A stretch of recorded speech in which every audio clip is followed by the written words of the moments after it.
Okay, guys, let's compare the value of our base here. We have a exponential function that is growing. Our base is 2. And then we have a base that is 1/2, and you see it's decreasing. So this is what lets us know if our exponential function is a growth or a decay. If it is increasing, our base will be greater than 1. So when your B value is greater than 1, you know that this is a growth.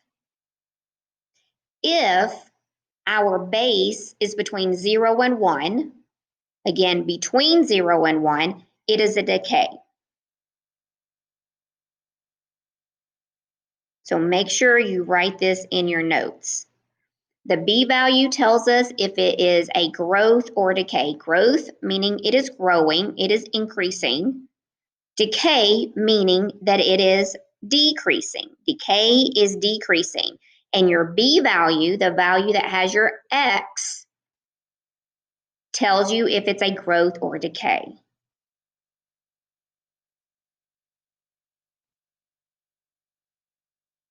So pause the video and make sure you have this in your notes.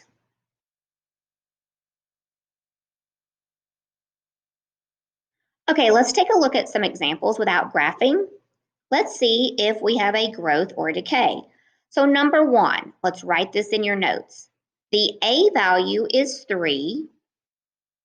My B value is 4/5. The B value, is B between 0 and 1, or is it more than 1? Well, it's between 0 and 1, so this is a decay. So my graph would be decreasing. Number 2, we have an A value, our initial value. The initial value for a b to the x is the y-intercept. My B value is 5/4. So just because it's a fraction doesn't mean it's a decay, because this is really 1 and 1/4. So this is a growth. Our graph would increase. Number 3, our A value is 1/2. So we would start at 0, 1/2. That would be your y-intercept. And my B value, my multiplier is 1/6. So these output values are decreasing. So this is a decay. Number 4, we have an A value, an initial value of 2/3, and my B value is 5, which is more than 1. So this function, this exponential function, is a grow, and it's growing very quickly. We're multiplying each output times 5, times 5, times 5. Okay, so number 1, you can clearly see, let's get blue here, because they want us to know if this is a growth or decay and explain, and then identify the asymptote. So you can see in number 1, my graph is decreasing, so this is a decay. Now, let's see, this red graph, our exponential graph, is getting close and close to the line y equals 2. This is your asymptote.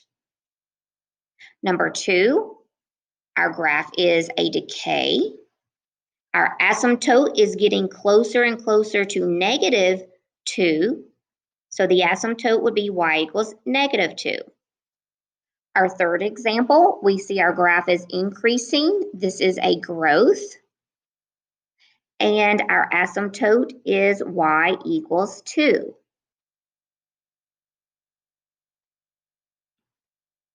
Now, we can take a look at Desmos. So you can always use the Desmos calculator to graph your functions to notice the key features.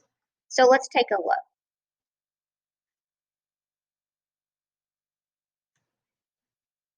Let's go back here.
Okay, so if you want to practice that, you can open up Desmos, and that's what I suggest to practice with Desmos calculator and insert this equation. I have already inserted it for us here. So let's get started and identify my A value. In this case, it is 1. And my multiplier, my base is 2. My domain is all real numbers. My range, however, is restricted. So let's look to see where we are. So here's 0, 0, and it looks like this is our asymptote at the -8. So our range is going down to close to -8, and then it can go forever to positive infinity. My y-intercept is going to be 0, -7.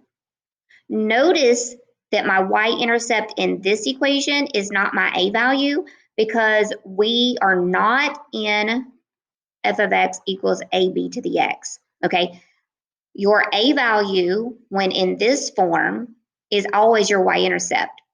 But now we have -8 attached to our equation. So again, for the y-intercept, we're simply going to look at our graph, or we could insert 0 into our equation and get out the y value. My interval of increase is all real numbers. There's no interval of decrease. My MB behavior, as x approaches negative infinity, as we go toward the left, of the graph, f of x, the end of the graph, approaches our asymptote of y equals -8.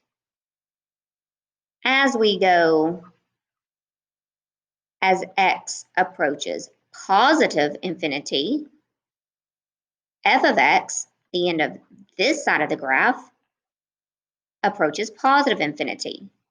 Our asymptote was y equals -8, and now let's find the average rate of change between x being 0, so that starts here, and then we have 3, 1, 2, 3, and it's here. So we're going to go up 1, 2, 3, 4, 5, 6, 7, and to the right 1, 2, 3. So we have 7/3 for our average rate of change. Our next equation, again, this is not in the simple form of ab to the x. So our a value is 1, our b value is 2, our domain is all real numbers. Our range is going to depend on the asymptote. So this time our asymptote is y equals 3. So our range is 3 and up. Our y-intercept is right here, 0, 4. Our interval of increase, all real numbers. Our interval of decrease, this graph is never decreasing, it's constantly increasing. This is a growth. Our end behavior, as x approaches negative infinity, f of x approaches the asymptote of 3.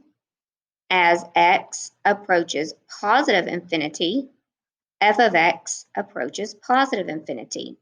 Our asymptote is y equals 3. Some of you may be seeing a pattern.